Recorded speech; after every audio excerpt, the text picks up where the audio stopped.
Coming up on this episode of DL Weekly, Bob Iger holds a town hall meeting answering questions. Characters are sometimes few and far between. Candlelight prep has started. Progress is happening in ToonTown. Producer James has a discussion for us and more. DL Weekly starts now. Hello, everyone. Welcome aboard the DL Weekly podcast. Please lower your head and watch your step while boarding. If this is your first time listening, we hope you'll check out our website at DLWeekly.net. If you have more time to spend, becoming an official weekly tier at DLWeekly.net/support is an especially good value. Thanks for traveling with us today, and we hope you have a happy and memorable listen to this week's episode. Hello and welcome to this episode of DL Weekly for the week of November 30th, 2022. I'm Tag Bushman. And I'm Teresa Urban. We would like to thank all of the current weekly tiers, including Shoshana R., Angel T., Joy W., and Mark S., for supporting the show. Without your support, DL Weekly would not be possible. Your support ensures that the podcast will continue and that we can make it to the parks more often to bring you the latest news and information right from the park. If you would like to become an official weekly tier, head on over to DLWeekly.net/support to sign up. Well, it's that time again for our friend Eric over at Concierge to catch us up on other Disney news. Hello, everyone. This is Eric Johnson with Concierge, and welcome to the D180. While Teg and Teresa cover all things Disneyland in the D180, we take a spin around the rest of the Disney universe, and we do it in 180 seconds. Let's jump right in. We start our journey this week in Walt Disney World, where we are learning more about Epcot's International Festival of the Holidays. From November 25th through December 30th, Epcot transforms into what it does best these days. It's a festival center packed with activities. First up, the attractions. Living with the Land has been getting some attention amongst the mega Disnerds of late. This season, it gets an even bigger holiday infusion than ever before, with plenty of lights throughout. They're calling it Glimmering Greenhouses, and I, for one, am very sad I won't be able to see this in person. Get your virtual queue or lightning lane skills sharp for this next one. Guardians of the Galaxy Cosmic Rewind will have a holiday overlay as well. There's not much detail on this, but I bet we can at least expect some holiday classics as we hurtle through space and time. Finally, Spaceship Earth will continue its magical spectacle of lights as it does every night. The twist is, the new lights will form shapes like snowflakes and stars as they cascade across the park's icon. We mentioned the ongoing Candlelight processional last time, so I'll skip over that news. By the way, sorry for being out for a few weeks. Stage shows during the day bring life, celebration, and music to the World Showcase stage during the day. Storytellers are returning to the showcase as well, passing on traditions of the many countries represented around the lagoon. Food abounds, with traditional festive recipes highlighting the flavors enjoyed around the world this time of year. There's also a new scavenger hunt featuring Olaf. The scavenger hunts are always a blast, so be sure to check this one out. If you're heading to Walt Disney World this time of year, make Epcot a priority. The International Festival of the Holidays is a can't-miss event. There is so much to see, do, and celebrate. And remember that there are still rooms available on discount right now. Save up to $400 during many dates from December through March. A total of 12 resorts are discounted $100 per night, with another 5 at $40 per night and 4 at $20 per night. Don't you deserve a little time away this time of year? Come on. Let's leap across the ocean. Disneyland Paris has plenty of holiday spirit going on, but they also have a new restaurant in Fantasyland. Themed to the Italian Riviera, Pizzeria Bella Notte is packed with references to last year's film Luca and the classics Lady and the Tramp and Fantasia. Hong Kong really does the holidays right, with exclusive merch, lavish treats, special photo moments, plenty of shows, and something that never took root in America, Duffy. Duffy is everywhere in this park, including a stage show with some of his favorite friends. Jealous? Take a trip. Oh, holy cow, out of time. Aulani has discounts in Hawaii from 25% to 35% on 5-night stays in January through March. Whoa, And that's 180 seconds. I hope you enjoyed our quick spin around the rest of the Disney universe. If you'd like to learn more about these Disney adventures or just have a few questions, please come on over. Visit the social media and websites of both DL Weekly and us, their official travel planners, concierges. We look forward to planning something special for you and yours. I'm Eric Johnson, and this has been your D180. Well, thank you, Eric, for that great information from around the rest of the Disney universe. Now let's get to the news.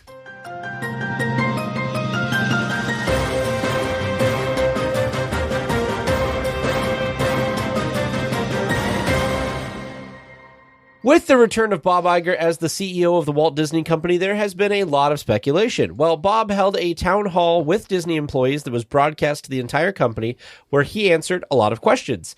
Among those were the parks reservation system, which Iger said he had not used, but we'll have to ask Josh tomorrow about. Overall, the tone was refreshing compared to that of Bob Chapek. The thing that, from what I was seeing from people that listened to the actual town hall and reporting on it, the thing that stood out the most to me and I think really needs to change is basically when asked about the parks reservation system, Bob Iger's response was that he had never used it. So if you think of it from that lens, you don't really understand this. You can't, there's no way for the executives and the people making the decisions to understand what that feels like or whatever. So I think the first thing that they need to do is they need to pretend that they're us normal Disney fans and they need to purchase Disney tickets, make their own reservations. And I think they need to take some time to experience the park as a guest would experience. I want them to be experiencing mobile ordering. I want them to experience standing in the standby lines, all that sort of thing.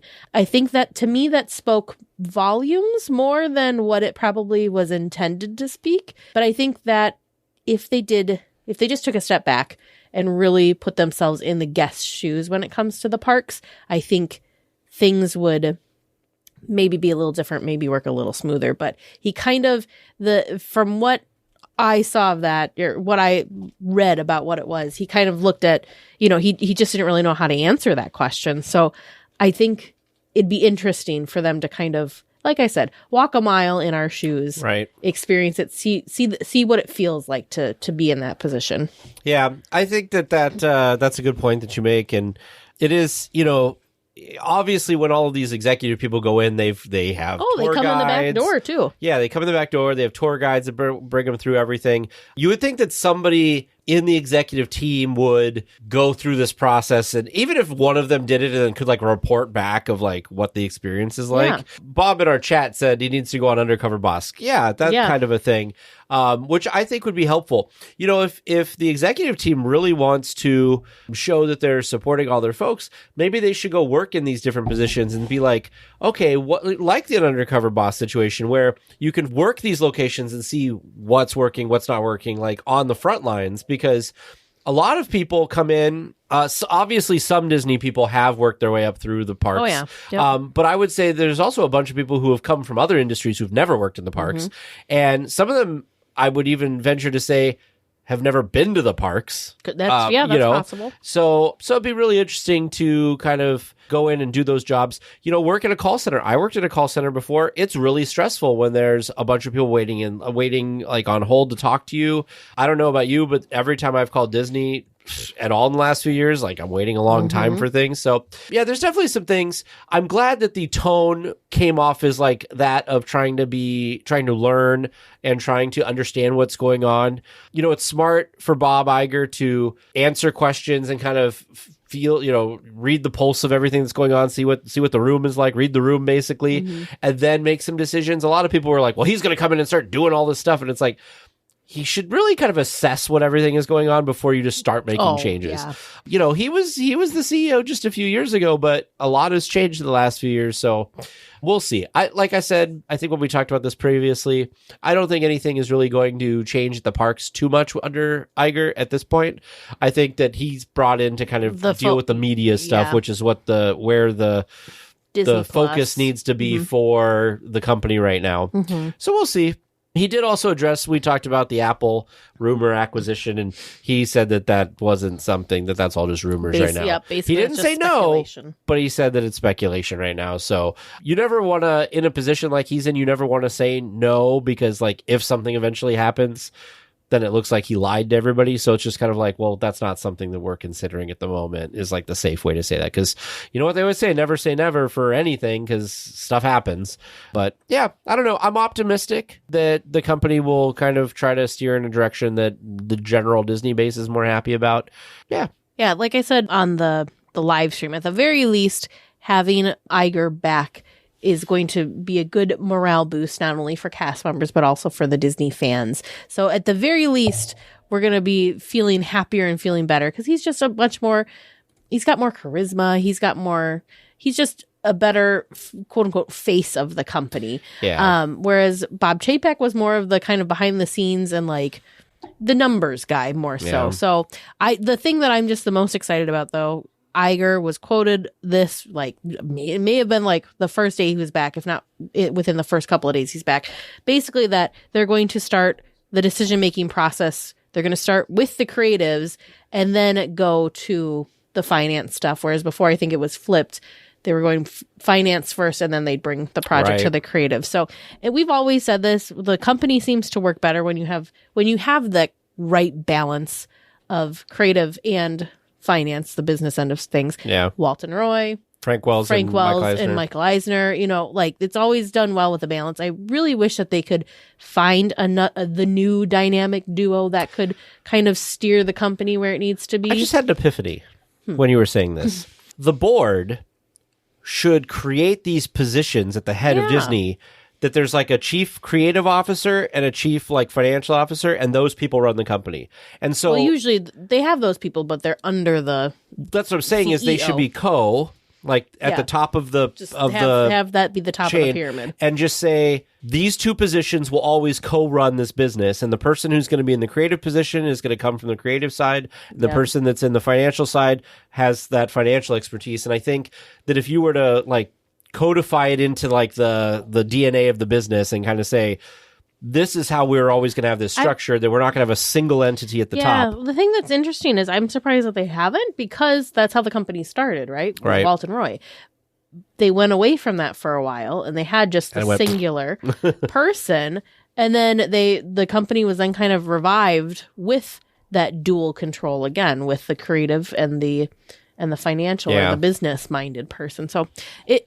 Again, I don't know who those people would be for them to kind of pull, these people in or these people to the top. But as long as we get better in balance, I think that'll be much, much better for sure. We're on a better path no matter what right now, I think. Yes, I think so too. Well, if you have been to the parks recently, you may have noticed fewer characters around the park. Most folks may not notice, since character meet and greets aren't scheduled as entertainment, but character dining guests do. On Sunday morning, no characters were at Goofy's Kitchen for the character breakfast. No word on what is causing the shortages, but we will keep you posted if we hear anything further. Yeah, I could not believe that for a character breakfast, there's no characters. There had to have been some big, huge something go on to not be able to have characters. They were offering, I do want to clarify, they did offer folks with reservations. They were offering people to cancel their reservations for free. They weren't going to get penalized or anything like that. So they did take care of the guests in that sense. But I just can't imagine like taking your family or your children to this, character dining experience to then be met with, oh, we're really sorry. Well, and how hard is it to get these reservations too? So it's like maybe Goofy's Kitchen not too bad, not as bad as some other dining. I mean, you can't just always walk in either, but it's not like Blue Bayou reservations that you have to be right there on the exact right time to be able to get one. Yeah, but still, I'm just kind of surprised by this. Yeah. The other thing too that I think about is the friends of these characters. There could have been a situation with this specific one, right? Because usually a bunch of characters, they probably work closely with each other. If there was some type of COVID outbreak or something, that could be a problem. So, but yeah, so I don't know.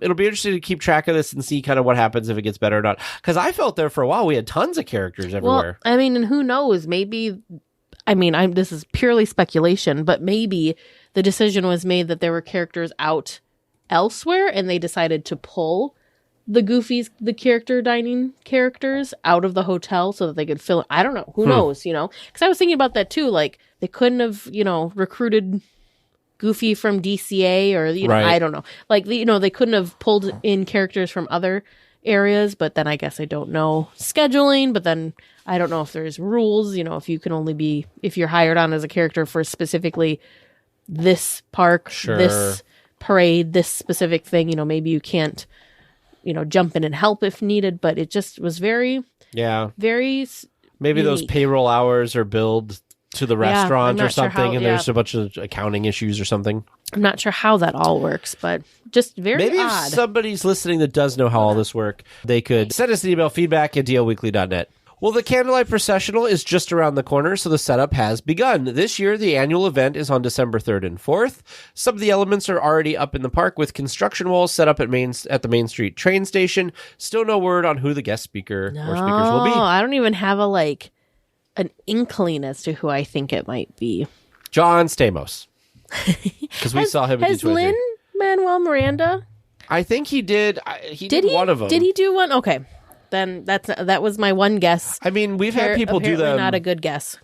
We've had people do them I know before. Neil Patrick Harris. Anyways, but it's exciting. This is definitely on, I think I can speak for both of us, our Disney bucket list to experience this at Disneyland sometime. I know we've had people that were on our D180 that were poking fun at our Candlelight Procession. Oh, but my I goodness. think ours is so cool because, right, I mean, they're both very different experiences, but like our Fantasmic, I think what's so cool and magical about ours is that they transition a normal area of the park into this big spectacular. So that's the thing that I think is just so cool about it. I would not like to try and enter or leave the park at this point in time when this is going on, but it just, it looks so cool. One of these days we will be there. Well, you know, if we want to make fun of the Disney World version, it's done at Epcot in like a sound stage. It is, so not as cool. Much different experience between the two. I wondered, so I had another epiphany. Tonight's a night of epiphanies. I wonder if we went on a day that it is scheduled to perform and we got a VIP tour, if we would be able to request that. If you have a tour scheduled for Candlelight, I don't know. Because that would be a cool way to kind of skirt into it, perhaps. I don't know. Over in ToonTown, a lot of the plants and new trees have been installed and planted, but there is still paving yet to be done before the land opens March of 2023. Yeah, so from the satellite views that Mice Chat has of this, it looks like there's one tiny section that's already maybe paved or some pavers or something. And Teresa and I aren't totally on the same page necessarily with this, but it looks like there might even be some like edging kind of done. It's really hard to see. They don't have their normal, when we've seen satellite views or not satellite views, but like photos from the sky with this before, we've been able to see much more like above, I guess. And this one's a little off to the side. Multiple photos. We didn't seem to have Mice Chat didn't share as many photos this time as they had in the past to kind of, zoom in on specific areas and whatnot. But it's coming together. It still feels like we've got a ways to go. Yeah. March 2023 does not feel that far away. It's just wild to kind of see this come together from the air and from afar. The one thing that I'm trying to figure out is the Dreaming Tree, right? We've got the Dreaming Tree that's being installed. I'm trying to remember where exactly that is in the diagram that we saw at D23 versus, these aerial photos. So I'm trying to see where where that new Dreaming Tree is going to be. I know it's going to be towards the entrance to the left. There is a tree there now, but I don't know if that's the Dreaming Tree. Yeah. I was wondering that too. I think it has to be because there's that it must be. like walkway area next to it, so there's not really enough room here. This is the main entrance, so it has to be that, right? Mm-hmm. Maybe it'll look bigger and grander in the photos, but some of the concept art photos that they had, it just looked Massive. Very, very large. Yeah. Well- and of course, obviously, we're looking down at it from the look, sky. Is there a person somewhere in this photo? Well, I'm trying to look at it compared to like Goofy's house, Right. because I kind of, I have an idea of how big Goofy's house is, but yeah. Yeah. Anyway, so it's very exciting to see this coming together. Now that I've zoomed in, I do see that there are some paved areas, Yeah. which that's going to have to come together a little fast for the entrance. Like a curb or something? It might be, or it might just be I don't know, Piping or some something sort of sitting there? dividing thing or something. But yeah, and January's coming even faster than March, and that's when Mickey and Minnie's Runaway Railway will be opening for all to enjoy. Yeah, so this little bit of paving looks like this would be like where you would come in and head towards Mickey and Minnie, so I can see that would be like a priority for them to get done. Oh yeah, definitely. Well, an interesting thing we noticed looking at the refurbishment calendar was that a number of the refurbishments are open-ended. The one that we were most excited for is the Indiana Jones Adventure, which is going down again starting January 9th. We hope that this is the big refurbishment that is sorely needed for this attraction. The Disney Gallery and Great Moments with Mr. Lincoln are also going under refurbishment on January 9th, most likely in preparation for the Disney 100 celebration that's going to launch later in January. Also of note, the first refurbishment for Web Slingers. Mice Chat kind of said that they felt this was a little strange. I think it's interesting to me that it's an open-ended refurbishment. I'm not really surprised that it's a refurbishment in general, because that ride's been open a while, and it feels like most attractions have one refurbishment a year. So I feel like that makes sense that it's due for a refurbishment. Once a year? Do you? No. I mean, it depends on what it is. Like the Matterhorn goes down every year. Yeah. The and Grizzly that's River usually Run, but that's like extended. when's the last time like Little Mermaid went down or Oh, I suppose you're right. the Incredicoaster? Like those Yeah. things don't go down very often. I just wanted to look because one of the other things about this is when we look at the park hours to try to find like the refurbishment schedule.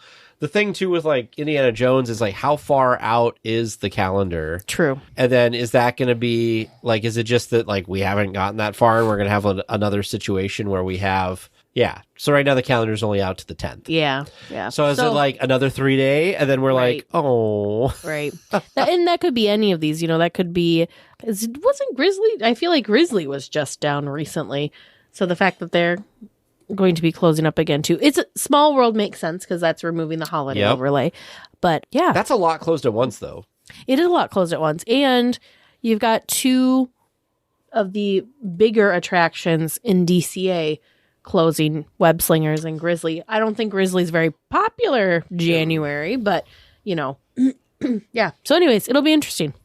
Bye, Ace. Curious to see what happens. Of course, like Tag said, we have high hopes for poor Indy needing its TLC. Well, hopefully this is the refurbishment that was going to happen before the shutdown because that was going to replace like the Poor bridge and a Indy. bunch of stuff. So I feel like we'd be in a really good place with Indy after that. Honestly, if they could just fix like the boulder, the snake, Yeah. those things. Those two things like are, really like, stand out. those stand out the most to me for some reason.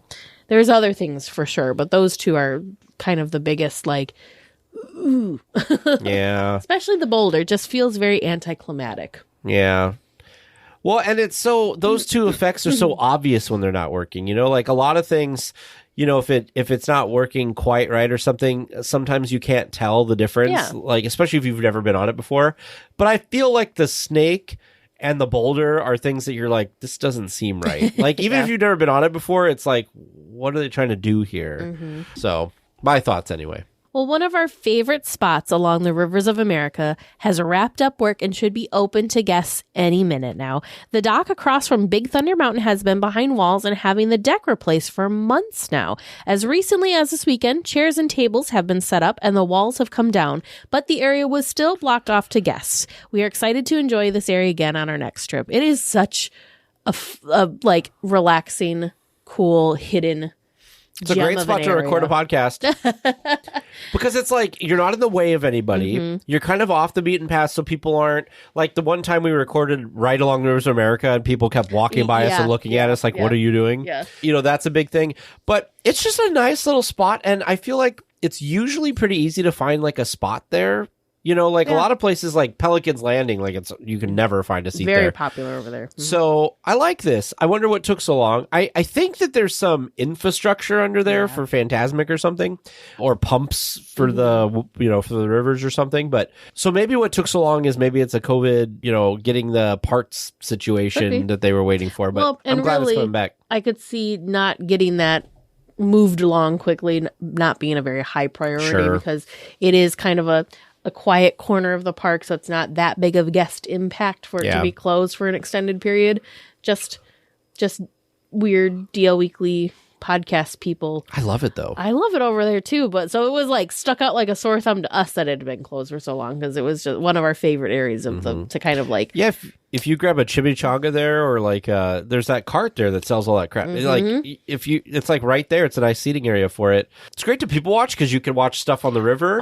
You can look over and watch all the stuff people going by. Watching by Big the river there. Oh, it's so fun. So fun.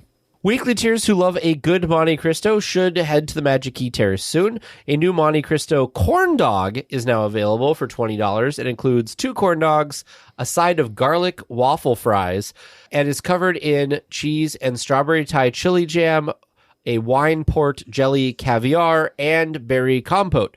Most of the inside of the corn dog is cheese, and the Thai chili isn't that spicy at all. This looks so good. Not that we needed to add things to our food list for our upcoming trip, but I think we should maybe try and head up there.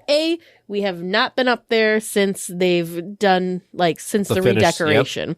And B, yum. Well, I just wanted to say the Disney food blog has this 2 sentences, and I was sold. The fries, on the other hand, came out piping hot, crispy, and absolutely covered in garlic. If you're a garlic fan, you'll love these, but they may be overwhelming for others, which to me sounds like a perfect amount of garlic. Because we go to Blaze Pizza, and I always say, please put an unhealthy amount of garlic on there. So this would be, for me, I feel like... And then the next picture... Tons of garlic is what it's captioned. It looks really good. I want these garlic waffle fries, probably even more than I would want the hot dog. I'm excited about this. Or the corn dog. I'm excited about this because I enjoy Monte Cristos, but I don't enjoy, they're very rich to me. So I like having a bite or two of a Monte Cristo. Maybe if I'm feeling crazy, a half of a sandwich, but there's no way I could ever do a whole one. But this concept is very interesting to me. It looks very yummy. We might have to order one of these. I'm telling you, just order one. We can share it. Well, I'll eat all the fries. No. I get to have at least 2. Okay. And I'm only eating one of the Monte Cristo corn dogs because eating 2 of those would be too much. A reservation isn't required for some of the holiday activities around the resort. Downtown Disney has a large selection of treats, crafts, and of course, unique shopping items. So the first thing, of course, on the link we have in the show notes goes to the Disney Parks blog. One of the first things they have, of course, is all these treats. What are these? They look delightful. Those are from Salt and Straw. Holiday scoops from Salt and Straw. Look good. It must be the different holiday flavors they're offering. I can't tell the size of them, but they look good. I just enjoy that they're in Mickey shape. Mickey shapes, yes. And then there's this cupcake looking. Yep, a gingerbread cupcake from Sprinkles. Oh. And we've talked about the maple and bacon glazed beignets from Ralph Brennan's. All sorts of delicious foods. Yum, yum, yum. Of course, they've got a lot of merchandise and stuff that you can find at all the different places there that are all kind of holiday themed. They've got the holiday pop-up cards at Love Pop. They've got some World Cup gear from Pele Soccer. Over at the Tanea Stone Spa, there's a Candy Cane Lane foot treatment with a refreshing peppermint cocoa foot soak scrub and a minty massage. Well, look at their little stuff. There's little Mickey as well. It's a little hidden Mickey in their bath, the salts or sugar scrubs or something there. And then also there's the Underneath the Tree signature massage. Ooh. That combines customized massage techniques with the scent of fir, California lemon, wild mint, and eucalyptus. Ooh. Of course, there's live entertainment that'll be throughout the season, which features Holiday Harmony, which is a group that'll perform there, along with the Moonrays and the Sugar Plums in their holiday finest, performing at the stage there Fridays through Sundays from 5:30 to 9. So much fun. From November 25th through Christmas. So much fun. And then, of course, the toy drive with Toys for Tots. We reported how this has been going on for years. Disney was actually founding sponsor of the program back when it began in 1947. But you can donate new unwrapped toys in person through December 12th. And they have bins located throughout the downtown Disney district near World of Disney, over at Star Wars Trading Post, and also at the 3 hotels. So lots of stuff that you don't even need to go into the park for happening in downtown Disney. And I can tell you from when we've been there and not been able to go into the park for various reasons, downtown Disney is always nice to kind of enjoy the atmosphere and kind of people watch. We have the holiday decorations got up there. We reported on that last week. So, oh gosh, yeah. Don't forget to go check out, especially the Grand Californian lobby, to see their big, beautiful tree. But more importantly, the gingerbread hotel that they create too. I think those big food, I don't want to say displays, big food sculptures that they do in the Grand lobby are just, they're so cool. I find myself always having to, if there's one there when we're visiting, I have to go see it. I'm still jealous of the full-size gingerbread house that they build at the Grand Floridian in Florida. That is cool. With the gingerbread where shingles you can, and stuff. Walk in it, because don't they sell gingerbread from it? It is very cool. Very, very cool. They should build something like that for the Grand California. I just think that the lobby at the Grand Floridian is so large that they have room for that, where it is very grand at the Grand Californian too, but it's not as open, I guess. Yeah. So, but this all sounds very, very good. Psst. Avast there. It'd be too late to alter course, mateys. And there be trivia questions lurking in every cove, waiting to be answered. Listen close and keep your ruddy Disney knowledge handy. That be the best way to answer correctly.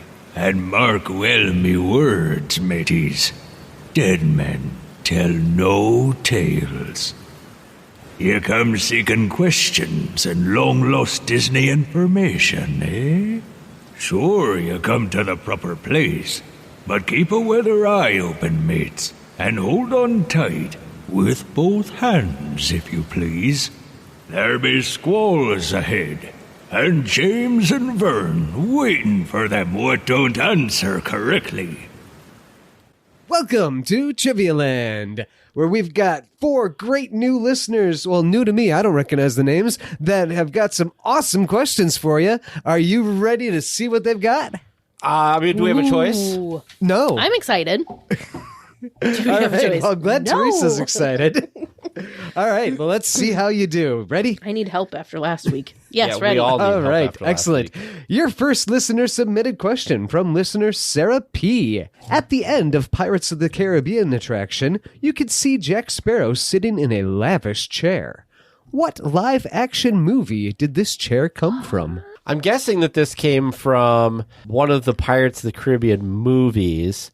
So I'm going to say it probably came... What was the second one? Dead Man's... Is that the second one? I don't know. That's what I'll say, but I'm probably wrong. Can we have a hint? It's not a Pirates movie. I Well, was going to say, I don't think it's a Pirates after movie. I locked in my answer, Yep. I'm thinking about what that chair looks like and trying to think what movie. would it have come from? This is very left field, but I'm going to put it out there because I feel like that chair would fit in this movie. Which one though? I feel like the Lion, the Witch, and the Wardrobe movies. Chronicles of Narnia. Chronicles of Narnia. All right, so we have the second Pirates of the Caribbean movie and Chronicles of Narnia. Final answers? Do you want to go with the Pirates movie even though we got a hint? Well, Chronicles of Narnia. I'm trying to think what else. I'm going to hitch my thing to you, and Chronicles of Narnia is the only... I mean, that seems like an okay enough answer. All right. Your second listener submitted question from listener MEP. What is the name of the little man of Disneyland? Oh, it's... Oh, Patrick. Oh, dang it. Patrick what? Dang it. And I do need first and last. Well, she got Patrick. Patrick Finnegan? No. Finian? I have the book. This is even worse. This is one of my Christmas presents from Vern last year. Do we need to put a 10-second timer on you? No. We need to start coming up with a timer for trivia, probably. Yeah. 9. 10. What? It might not even be Patrick. 8. 7. 6, 5. Now I just Are think you of gonna go Darby with O'Gill and the Patrick? Little People, 4. but that's the movie. 3, Are you going with Patrick? Patrick O'Gill. 2. O'Gill? 1. O'Gill. We need an answer. Patrick O'Gill. Patrick O'Gill wrong. and Teresa. Final I'm answer, please. Patrick O. I don't So we have Patrick O'Gill and Patrick O. Yeah. Right. And your third regular round question from listener Perry G. What is the oldest living thing in Disneyland? Living. So it's not the petrified thing. So is it that, what's it called, tree? The tree right next to the Jungle Cruise. We're doing terrible. Dominguez tree. Dominguez tree, is that your final answer? I think so. Yes. And your fourth and final regular round question, submitted by, this is a 3-listener submitted question. What? From listeners Demetrios, Nectarios, and Christianos. I'm guessing relatives. How many babies have been born in Disneyland? Oh, there have been babies born. It's not a ton. I'm going to say 16. It was the first number that popped in my head. Oh, see, I thought like 3. I mean, that's possible. You're saying 16? 16. I'm going with 3. You said it. That was the first number that popped in my head, so I'm just going to go with it. All right. So 16 and 3 final answers. Final. All right. And your bonus question, where were they born? Oh, I don't know that. Yeah, I don't know. In the parks. Yeah, nope, I I'll don't know. give you a hint. Assuming that medical crew was able to get there, where might they have taken them?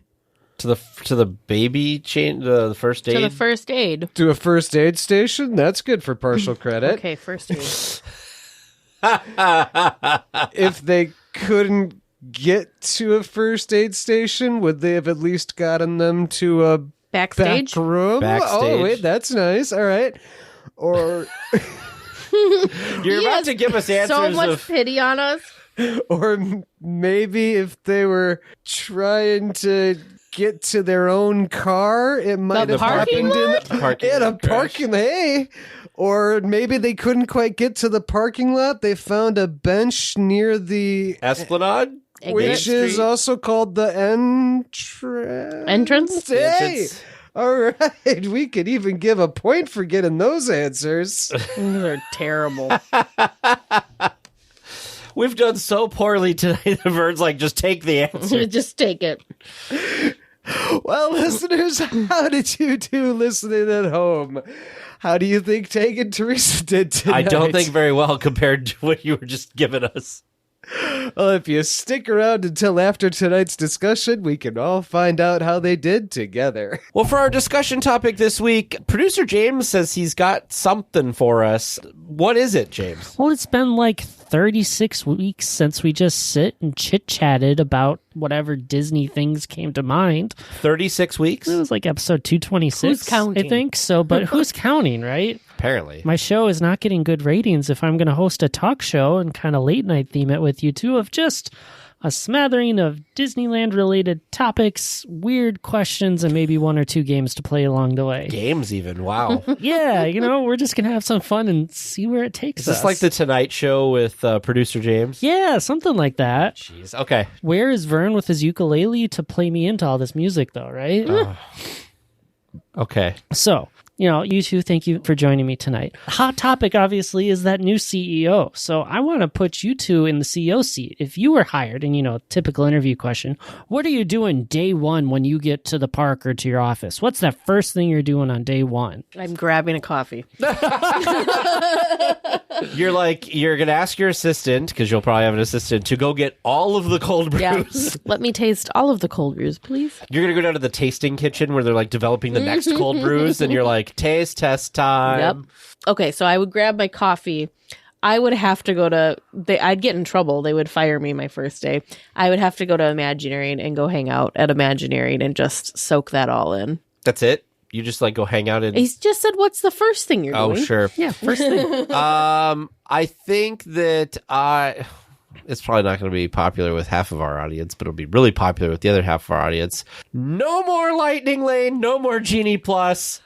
It's all standby all the time, folks. All standby all the time. Wow, no research, just Nope, gut instinct. exactly. We're just cutting this out. Nope. Are you surprised? And I'm No. gonna find some way to put it in the rules of the company that's very difficult to change somehow that it will never go back. What? Wow, I don't know how you're going to do part 2 there, but you You're gotta. CEO, you can do whatever you want. You just gotta be like, look, it needs 90% of the vote of the board to put it back. You also have a board to have to convince to take it away. Oh well, So you're going to try and convince the board to take away Lightning Lane. First thing.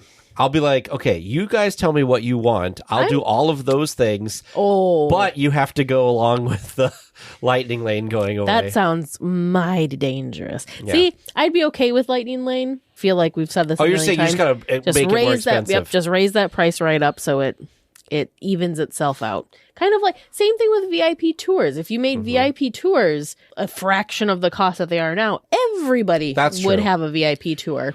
Well, it you seems just- like you there's a just lot can't. more VIP tours. So are you saying that they should raise the price of VIP tours? Because it seems like more people are doing them now than they used to. I don't know if more people are doing them now or if we're just more like Aware of heightened it? and aware Sure. of it.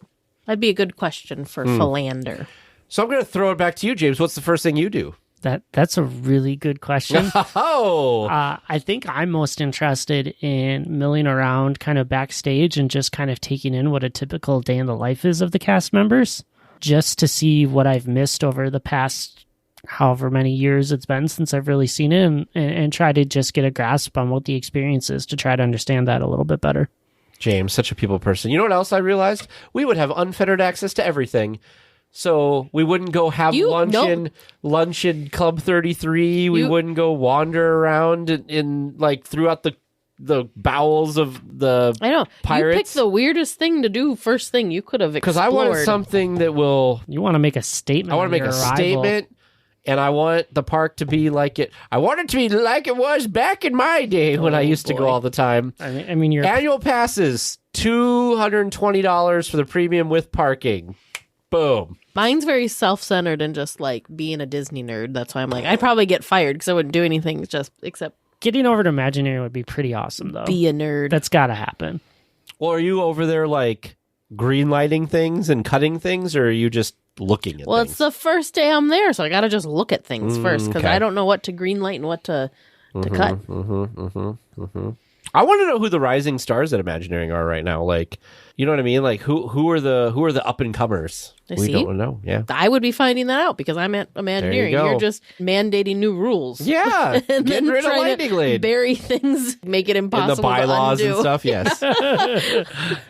Bureaucracy. Yeah. All right, this segues nicely. I was going to ask this a little bit later, but I'm curious. What's your unpopular Disney parks opinion? And while you come up with these, I got some hot takes from the internet that I'd love to get reactions. Okay. So we are all over the place on these. Some of these are not as hot as the others. So we'll start a little mild. Okay. Winnie the Pooh is a great attraction. Oh, I think for kids like Winnie the Pooh. I think I'm okay with Winnie the Pooh. I think Winnie the Pooh's great. I just think it's out of place. Next one. Grizzly Peak is the best themed land at the resort. It is pretty well themed. This is hard for us like hardcore Disney park nerds because we probably agree with all of them. Like, oh, nope, yep. that makes sense. I mean, I think It's not going to be a no. Best themed Grizzly Park. best themed. Yes, best. Grizzly I don't Peak. know. I feel like Galaxy's not Edge probably. is really well Yeah. themed. Probably not best themed, but it is well themed. Yeah, it's well themed, but not maybe. Oh, Cars Land. That's Yeah. a great point, Kate. It's hard for it's like again making me have to decide with things. I appreciate each land for its own I thing. love all my children Yes. equally. Except for Tomorrowland. Yeah. Okay. What other hot takes you got, James? Turkey legs are overrated. Yes, I agree. Turkey Yes, legs they are are overrated. And that's because the only one I've ever had was broken, probably. But they're kind of greasy and like I mean, don't know. that's just turkey legs, though. Turkey legs are Yeah. just not my cup of tea. So yeah, I would agree that they're overrated. Do you know what I would die think- for in the parks? Is I've got this kick lately, and I don't know why. I haven't even had one in a while. Is like I want like a really good turkey thigh. Not That is turkey a thigh, like a chicken really- thigh. A thigh of a It's like, chicken why thigh. have really- you had a turkey thigh? Sorry, I Random. meant chicken thigh. Well, yes, go on. Parades and fireworks cause terrible traffic jams and aren't worth it. Oh, no, that's definitely not the case. No. Yes, they do cause traffic jams. Yes, especially during my favorite fireworks, the 50th anniversary fireworks, where they had to close down so many things because of the fallout. That was an awesome show. Do I think that it's worth closing all that stuff down? No, I wish they would find a way to not have to close part of Fantasyland down for the fireworks.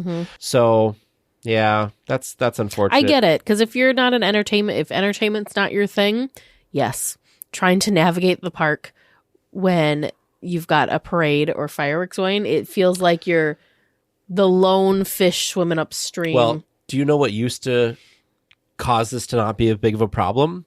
The Skyway. Because the Skyway would take you from one side of the parade route to the other, like over the parade route. So that was helpful. That was helpful. So maybe if I'm CEO, I put the Skyway back in. I mean, the Skyway's amazing. I think that was my hottest of hot takes I got, but I got a few more for you. And I have a feeling this one might fire Teresa up. Haunted Mansion Holiday is better than the original and should stay all year round. That's tough. I don't think I have a hard time with this question because people ask me which one I like better, and I like them equally. However, I don't know if I like them equally, but I enjoy both of them. And Kate in the chat just said it exactly correctly. It's special because it isn't all the time. So if you had it constantly, I don't think people would be as excited about it. Does that make sense? Yeah, I agree. The holiday version. I agree. I wish. And same thing with even the regular version, because after a while with the holiday version, then you just are craving the original. Because, like, I get very sad that the hitchhiking ghosts are not around in the holiday version. And they're like, right? Classic Haunted Mansion. It doesn't quite feel the same without them there.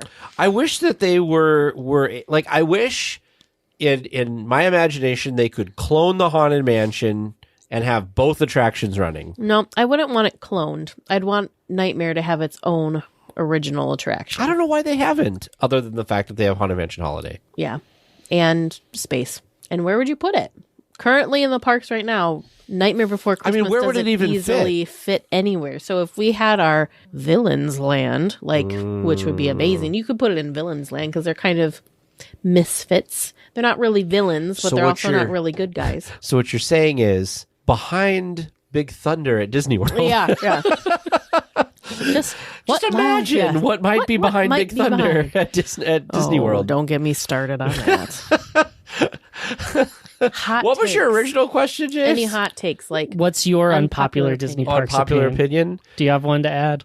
I feel like I have lots of opinions, right? Because but no, unpopular though. Unpopular. Ones that people wouldn't people would fight you and be like, no. Well, way. I think before the pandemic, people would fight me about Max Pass or Fast Pass. That getting rid of that would be a negative thing. I would say though, the hard thing is the balance. We had the balance before. We don't have the balance now. Yeah. Let's see. Hot take. And I think a lot of people agree with you, so that's not really a hot take anymore. Yeah. I love Okay. This is probably the craziest thing I would say. I just heard you start to say something. No. I'm already upset. You should be upset, but it's not. It's worse than you think, probably.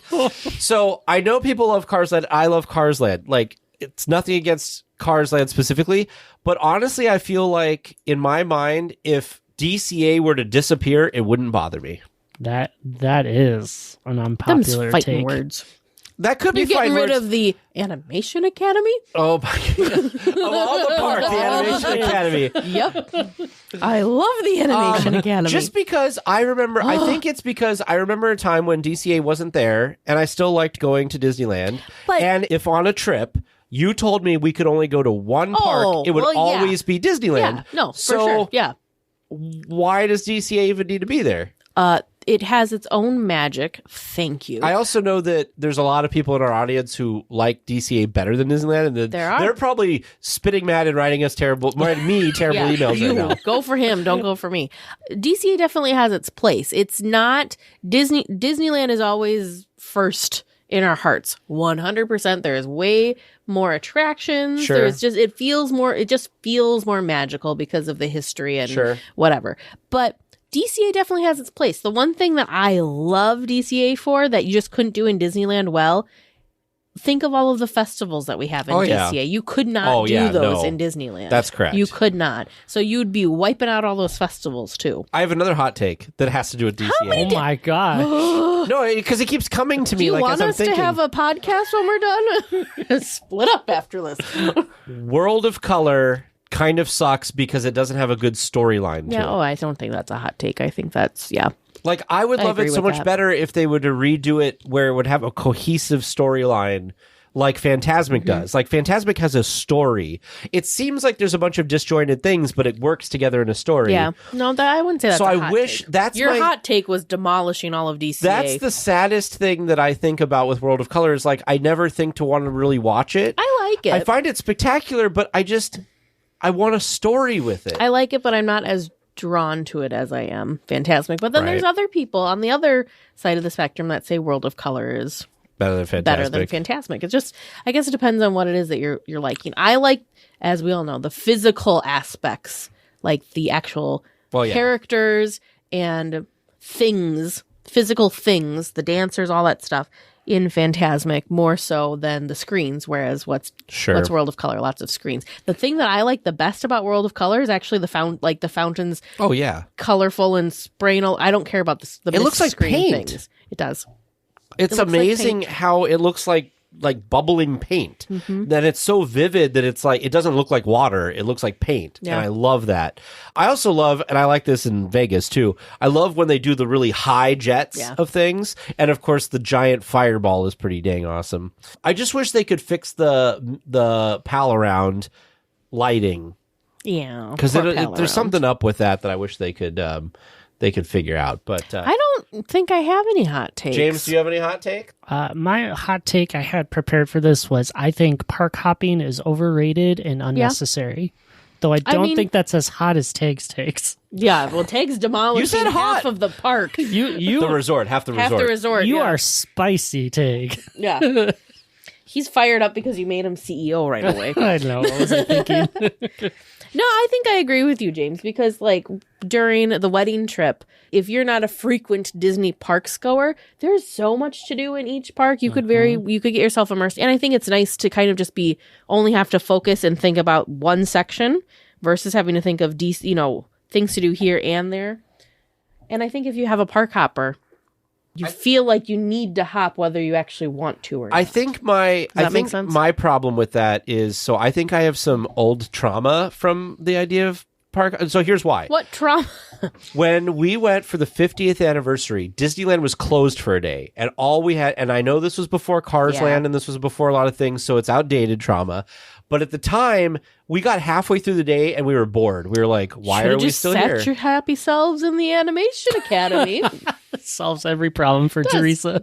Teresa's like, they could just... You just dropped me off the Animation Academy for a day. My goodness. They should charge separate admission for you just for the Animation Academy. You're like, I would pay it. It's so cool.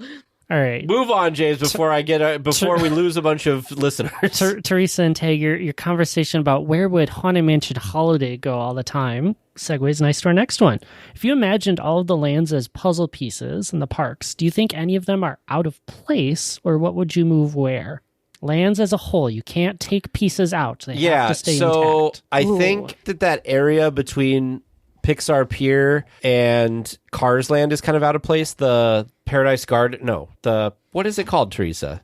Pacific Wharf? Pacific Wharf seems kind of weird and out of place because it's just kind of weird thing. Same thing with that little section of like San Francisco that's kind of in that walkway there. At Disneyland, I feel like Galaxy's Edge is just weird to have kind of back behind Frontierland. I would move Galaxy's Edge over by behind and with Tomorrowland. Yep. And then I would use that new space to create my Villains Land. That would be my thing. I also feel Critter Country feels a little disjointed to me. Walking from, I don't know. It feels a little disjointed because I feel like pre-Galaxy's Edge, it was just kind of this little thing off in the distance, and not too many people were drawn all the way out there. So I feel like that's quite not the right place, but I don't know where I'd put it instead necessarily. Maybe with Frontierland. And I think I would agree with most of the chat that's saying Galaxy's Edge, you'd move to a different park. I feel like you could move Galaxy's Edge to an IP park and maybe move Avengers Campus to that same park. Sure. And I don't know what you would do where Avengers Campus is now.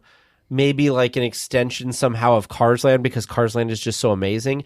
I also wish they would theme Pixar Pier better. Like, I know it's not going to happen. Pixar Pier needs a little bit more love. But yeah. I'm thinking about DCA now. Okay, so we've moved on from Disneyland. Mm-hmm. Unless you had anything else you're changing. No, I think that's... Well, you don't get to talk about DCA because you're axing it. I mean, the whole park's just gone, basically. Yeah, you just got rid of the entire you can park. move Cars Land, Galaxy's Edge, and... What did I say? And Avengers Campus to its own, like, IP land. I do like Grizzly River Run. Did you listen to the question? You're making up your own rules here, sir. No, you can move things around. You're you making just can't new move parks. whatever. Apparently, I should have been more clear, but whatever. Let's have fun with this. What would you do, James? I think Galaxy's Edge was the big one to me. That fits better in DCA. It just goes with what they're trying to do with Avengers. I think it helps with a lot of drive to get DCA attendance to help balance the parks out a little bit better. Ooh. I think it's just a better fit for it if they have. Where the would you space. put it? What if you swapped Cars Land and Galaxy's Edge? Cars Land would fit behind Frontierland. Yeah, because it kind of visually goes with. What if you could? There's Thunder. Our puzzle piece. We're going to swap those two lands per parks. Yeah, maybe. The only thing, like, I'm feeling what Tag is putting down though with the whole IP talk. Like, you're pulling the IP back in, whereas by taking Galaxy's Edge out, Disneyland comes back to being non-IP related lands, and kind of with the other piece. So I'm like, what could you put in there that could help enhance Critter Country or something like that? Or is there enough room that maybe like Bugs Land or things of that sort could come back to help reinforce Critter Country? But that's another IP though. That's true. That's true. So you just got to get like one attraction out of there. So Heimlich, welcome back. We're on the choo-choo. No, I think... I mean, Heimlich's... Yeah, no. I think what you got to do is you got to do like people had rumored for a long time. I think what you do is you take that area back by It's a Small World. If you were to put the new Beauty and the Beast ride from Tokyo over there by It's a Small World, that's a dark ride. It kind of goes along with Fantasyland. Where are you putting that? In that area in front of Small World where the boats and everything are, where the monorail just goes around, where the boat dock used to be. Is that big enough? Well, okay. I don't know. We're just making stuff up. You're just shoving your puzzle piece in. And then you take Galaxy's Edge and move that somewhere, and you put your Villains Land back there, because I think that totally fits, because you can have a bunch of dark rides and stuff.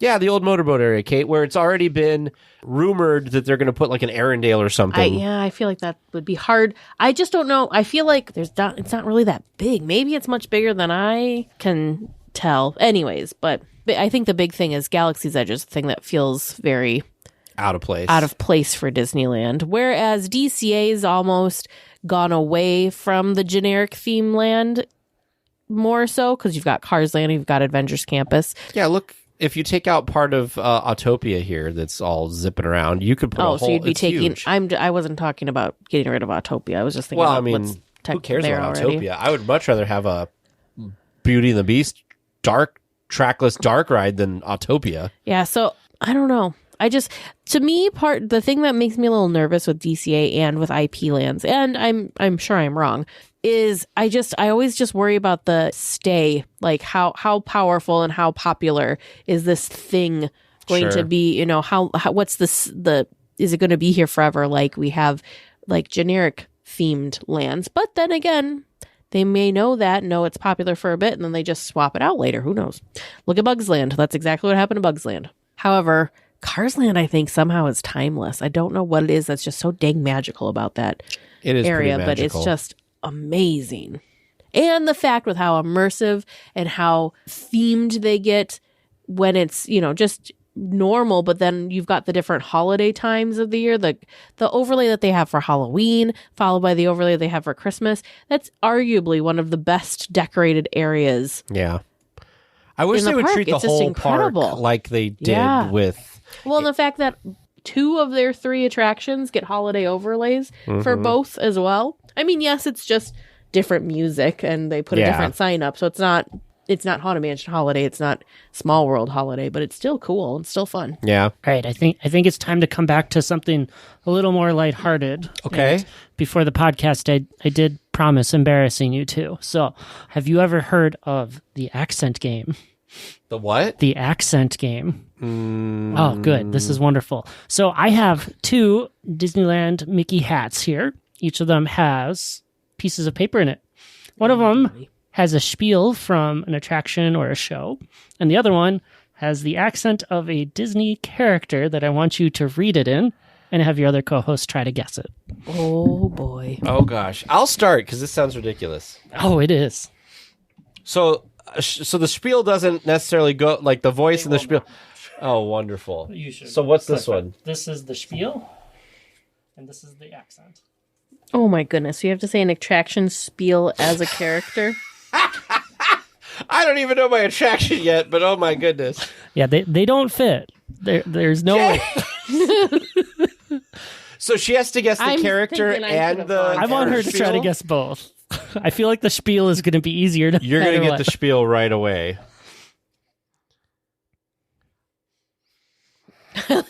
He's really thinking. I don't know the wheels if I are can do this. turning. I don't know if I could do this voice.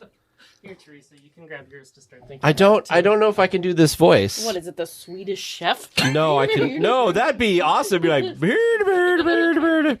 Okay, here we Oh go. no, the giant one, of course. You're gonna guess the character because the only thing I can think boy. of for this character is the first thing. Oh, welcome, foolish mortals, Well, I got that one. to the Haunted Mansion. Good job. Goofy the You Haunted hook? Mansion. It was really hard for me not to go like, yuck. Oh man, I don't know about my character. Like you don't know the character. No, I know the character. James, you got another one for me? Sure. Did you pull one for yourself? No. You're terrible at. Hang on, you stop focus over here. Stop focusing over here. Okay. You have a large one. Oh, Jesus Christ. I didn't know there was a name for that person, James. You're welcome. Your attention, please. The Disneyland Unlimited is now arriving from a trip around the Walt Disney's Magic Okay, Kingdom. so it's the Disneyland Railroad, but I have no idea who your character is. Do I know this character? You should. There's like a lisp in there, but I don't know who it is. Yep. I don't know if I could do it again. Where is Dylan? Not Dylan. Where's I think Tara came through for you. who's our Yep. Tara got it. Ding ding ding. Oh, thank you. Thank you. Oh, that was a hard one. You're talking about I was the Mad Hatter. Yeah, you're talking about where's the last time I talked to him? It's been Andy Mack. Andy, where's Andy Mack when you need him? Okay. You'd be good. Okay, you ready for this one? It's so funny because I only know how to do this. I only know how to do this voice from the actual spiel. So having to do it for a different spiel is just crazy. It's not even a character. It's just a spiel character. Let's see. Yes, there are some just spiel characters. Oh boy! Oh boy! Recruits, thank you for joining the cause. A covert. I can't even do this right. Oh, you're doing great. I'm with you. I mean, okay, so A it's covert resistance team has led by and has infiltrated the First Order Star Destroyer and is now headed to this system. Can you do that again? I do not know this. You one. best remove them. Oh yeah, I was gonna say this sounds like Big Thunder. Dallas dude. Dal And McKinnon, it's- the Big Thunder safety prospector, Oh, and the and attraction. it was Rise. Yes. I'm like, it sounds like the Big Thunder guy. Thank you. I'm glad you got that. Please give me something that I know. Go away. This is gonna be the last one. Oh no! There's how many more? There's one Oh, perfect. Because See? then One more. I Yeah. thought James wanted to do one. Oh, is Jade, do you want to do one? Oh, no, I'm just here to help you do it. Okay. Oh man. Tara loves this game. We should do this more often, James. I'm glad it's a hit. I don't know how to do this voice either. Okay. This almost is the same voice. Hang on. Stop being distracted. Okay. Oh man. Glad I'm not the only one. Remain seated, please. This is terrible. So it's the Matterhorn. Yes. I It's literally like 6 words is all I have. Permanent Sentano's por favor. Yeah. Do you see who I am? I thought Tang had this one when he's like, I have no idea how to say this. This is bad.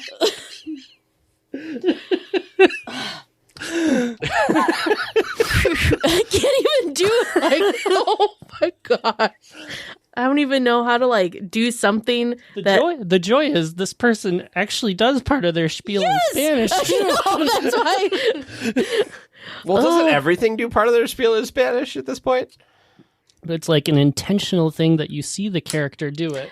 Remain seated, please. Permaner sentados, por favor. I cannot do this. This is so terrible. Does anybody have a guess of what the heck this is? What is it? Remain seated, please. Oh, is it from the tiki room? Yes, it's Jose. Jose? Like, oh gosh, I can't do. Jose's got such a Oh my goodness. weird cadence. Okay, this one I feel like is almost the same voice. So here you go. You ready? This one, you gave me like a paragraph with this one. Let's see. I'm trying to have it in my head so it comes out right. Teresa, I promise your last one will be easier. Because I know who's here we go, left. Teresa. Just imagine if you were standing right here over 60 years ago, you'd be standing in the middle of an orange grove. One visionary man stood here stood right where you are now, but instead of orange trees, he envisioned a magic kingdom. Do you have the spiel? No, I was too busy trying to figure out the voice. Just imagine. Jiminy Cricket? If you were standing right here over 60 years ago, you'd be standing in the middle of an orange grove. One visionary man stood right where you are now, but instead of orange trees, he envisioned a magic kingdom. I know this, but I don't know where it is. This is terrible. Anybody in the chat have a guess on this one? You're probably I don't. Is it male or female, your voice? Female. Oh. I apologize. In fact, in the original spiel, it's female too. Is it Snow White? No. I'll give you the land. It's in Tomorrowland. The spiel is from, if I had to put it somewhere, I'd say Main Street. But the voice is from Tomorrowland. The voice is from Tomorrowland? This voice also goes into Spanish at certain parts. Oh, the robot from Star Tours. I don't remember her name. Yes, Kate got it right. It's the Disneyland Forever spiel. And it's Ali Sansan, the Star Tours safety robot. I don't feel as bad that it was not like an attraction spiel. Yeah. Disneyland Forever? Come on, I would have got that. See, if Teresa would have read that, I would have been like, Disneyland Forever. No. Oh, no. This is going to be great. This should have been a bonus episode, James. We could just have one of these for a bonus episode. Hello, everyone. I'd like to welcome you aboard the world-famous Jungle Cruise. I'll be your skipper as far as we get. So it's the Jungle Cruise, and is it Casey Jr. or like the mouse, Timothy Mouse, that like on You're on the right track. Wrong mouse.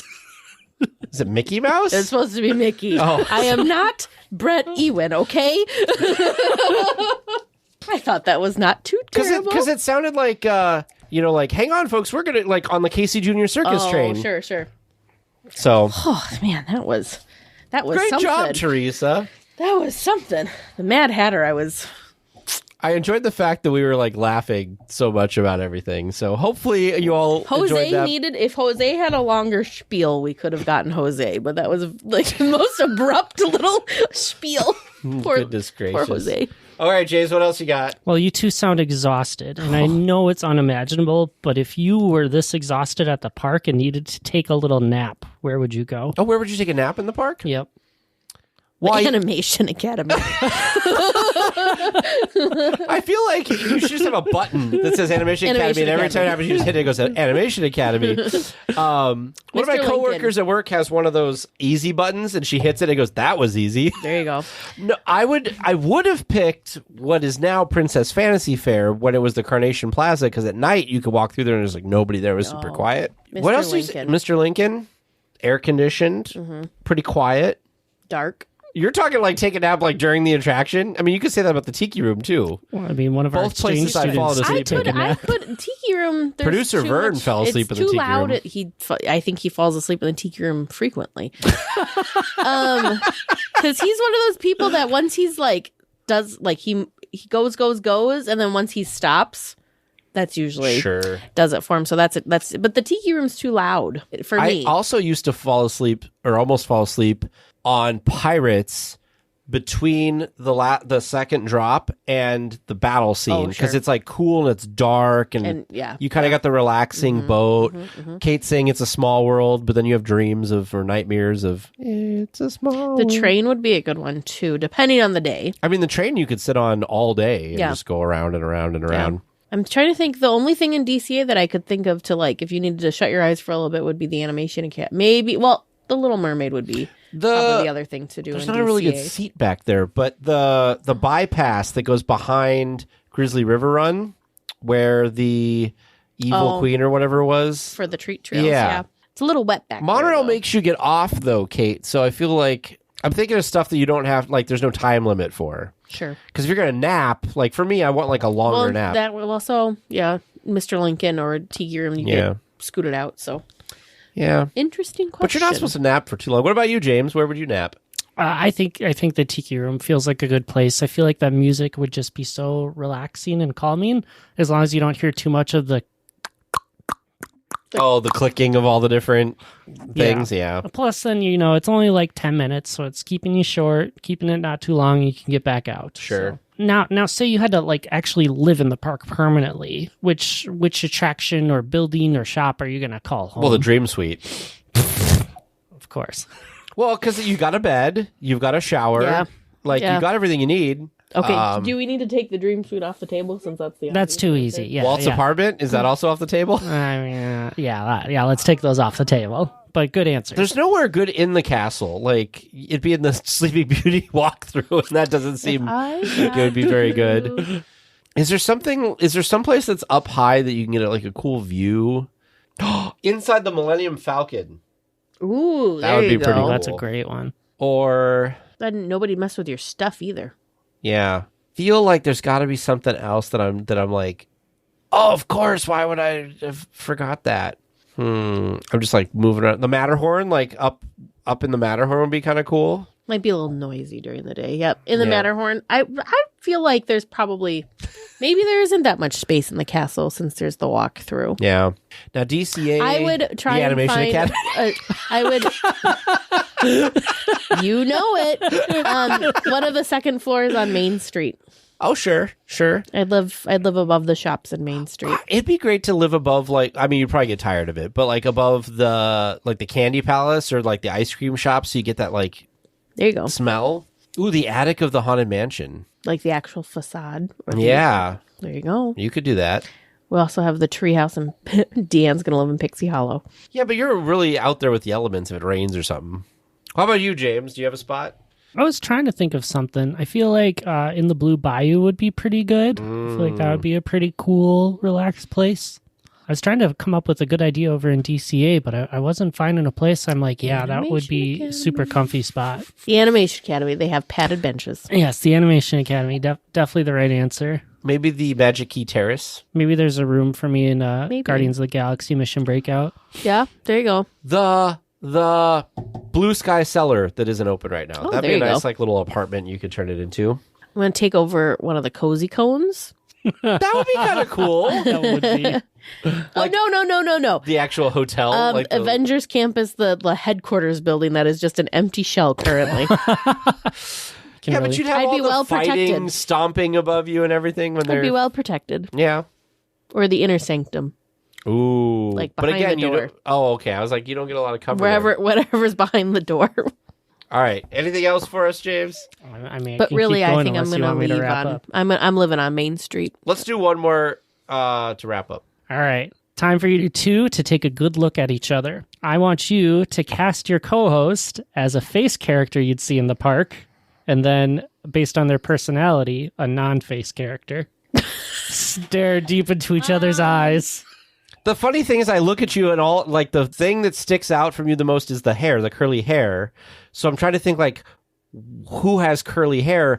I would say, like, Merida, but it's not red. No. But is there a Disney character that has, like, curly hair like you have? Not really. And then personality. Non-face character. What are you laughing about over there, James? Tara, just right in the chat. Tag, they use wigs. I know, but like you're saying, like look at the look. I don't know who I look like for a Disney character. Don't don't come for me. Oh, no. Your non-Disney face character, I think you would make a wonderful Queen of Hearts because you can be sassy if you want to be. Oh, sure. I wish You go stomping away.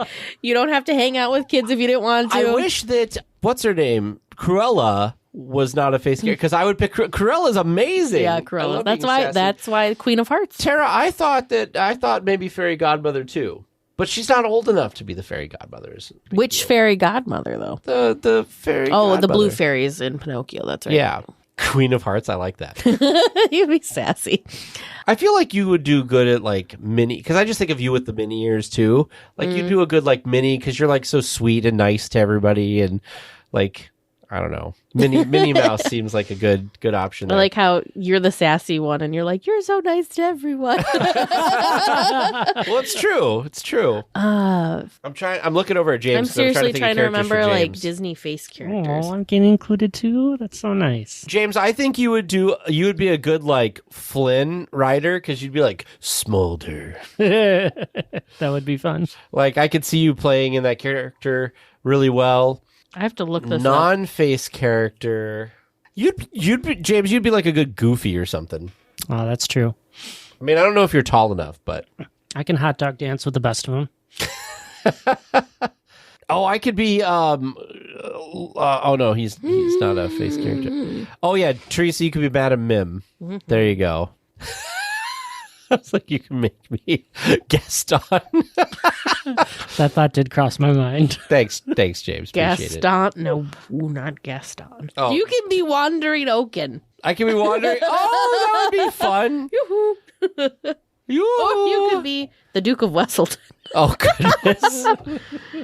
Okay, let's see. What other? Oh, yeah, there's Marvel characters. I completely forgot about Right. Marvel face characters. I could be a First Order trooper. That's not a face character. No, I'm just saying. Oh, I could totally be the cop on Buena Vista Street. There you go. You can be Officer Calvin Blue. I would totally be Officer Calvin Blue. There you go. I love his outfit. I would totally be that. Now, is there a character, and I'm going to throw this out. There, you could. Merlin would be a good one for you, too. Now, is there a character that you would like to be? I don't. Face I've or never really otherwise? thought of like a character that I would want to be. James, is there Is a that character weird? that you'd be? Oh my gosh. Baymax. Baymax? Baymax. Be in that big inflatable suit. Yep. Let's see, if there was a character that I would want to be. Now, this could just be, I'm not going to say that we look like this or anything. I'm just saying like a character I'd want to be. Yeah. Like, I think it would be fun to be like, well, Captain Hook would be kind of fun too. Or Jack Sparrow. Like, I love that kind of, I love pirates. I think it'd be fun to be Anastasia or Drizella just because they're ridiculous. Anastasia! They're just so ridiculous. I love them. That name is forever ruined. Yeah. That was a tough one. That was a tough one. It was. I couldn't let you off that easy. I mean, the accents were hard enough, right? Maybe I should have. But whatever. It was a lot of fun. Lots of good laughs. Makes us maybe forget about all those hot takes that we had earlier on, and they'll keep listening. Have we redeemed ourselves? You've got a long way to go, buddy. You got rid of an entire park.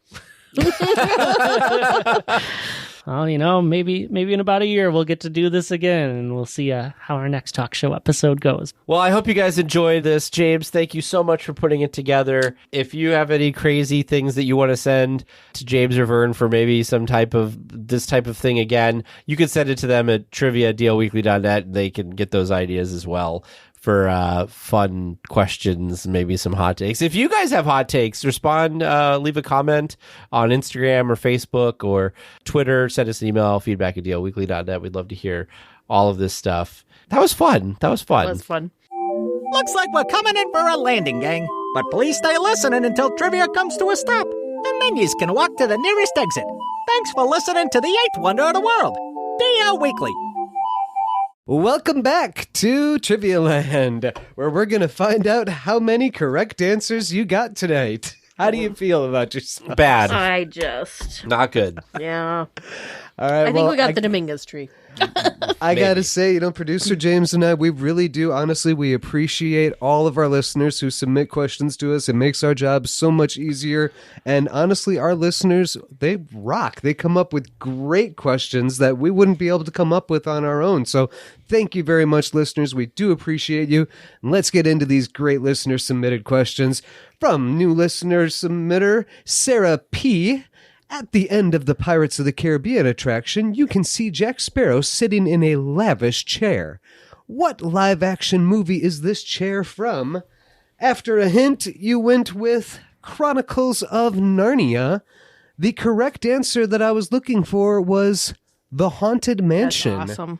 That chair is in the dining room. That's good. Yep, I didn't even think about that one. Yeah. It could have been around a table in the Chronicles of Narnia. Could have been. Could have been. Or a similar chair, possibly. Perhaps it was the same chair. Your second listener submitted question from listener Emmy P. What is the name of the little man of Disneyland? I gave you half a point because you got half of Patrick's name right. It was Patrick. But Patrick's last name is Bagora. Oh. See, it's because we were stuck on the O.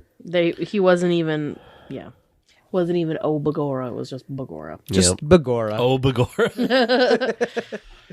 Your third listener submitted question tonight from listener Perry G. What is the oldest living thing in Disneyland? Both of you getting that one wrong. The correct answer, older than the Dominguez tree, is the dwarf Bolander pine in Geppetto's Village in Storybook Land Canal Boats. Wow. Estimated to be over 150 years old. Oh, I need to pay attention next time we were on the Storybook Land Canal Boats. So you said it's by Geppetto's It is cottage? behind Geppetto's house in Storybook Land Canal Boats. Wow. It is a dwarf pine. It's like a foot and a half tall, and it's this little gnarled looking pine tree. Wow. I've noticed it before and thought it was a really cool looking, bonsai looking tree. Never would I have guessed it was 150 years old. Wow. That's pretty wild. That isn't a really, we just pulled up an image to look at it. It is a really, really cool tree. Yeah, never would I've guessed. That was a great question. You know what we need to do one of these trivia times, Tricked Teresa? us. We need to do reverse trivia with James. But are and you Vern. just sick of losing? No, sometimes it's fun to ask the questions. Oh. You've done this to us at least you've had reverse once, trivia. maybe twice. Yeah, once or twice in the 260. Came at us with the trivia extravaganzas where you hit us with like 50 questions in a row. And we held our own. And your fourth and final regular round question, submitted by listeners Demetrios, Nectarios, and Cristianos. How many babies have been born in Disneyland? Tag thought that it was 16, and Teresa thought it was 3. The correct answer, to date, as we record late November 2022, 4 babies have been born in Disneyland. I feel pretty good about my 3. Your 3 was close. I don't know why, but for some reason I feel like with the amount of people who go to Disneyland that there would be more babies They get born. them off property before it happens. Yep, they scooch them just barely off premises. And your bonus question tonight, where were those babies born? I gave you full credit for correct answers after some coaxing. One was born on a bench near the entrance in the Esplanade, another at the Disneyland First Aid Station, another in a backroom office, and most recently in the Disneyland parking lot. It doesn't say which specific parking lot. I'm gonna argue Vern my 3 because took us to- the ones in the parking lot, that's not the park. It's Disneyland property. Ah, there you go. Vern took us to the trivia stream and tried to make us drink, and we did okay. Well, that listeners, makes sense, how do you think they did? How did you do listening at home? Do you think that you've got some great questions that are going to really stump them next week, and you'd like to join our pool of awesome listener-submitted questions? Well, then feel free to do so at trivia@dlweekly.net. We will be back next week with more Disneyland news and information. Until then, go out and enjoy the parks. Please remain seated until the podcast comes to a complete stop and the doors have opened. Then collect your belongings, watch your head, and step carefully from the episode. On behalf of all of our crew, thanks for traveling with us. And we hope you have a happy and memorable visit here at DL Weekly.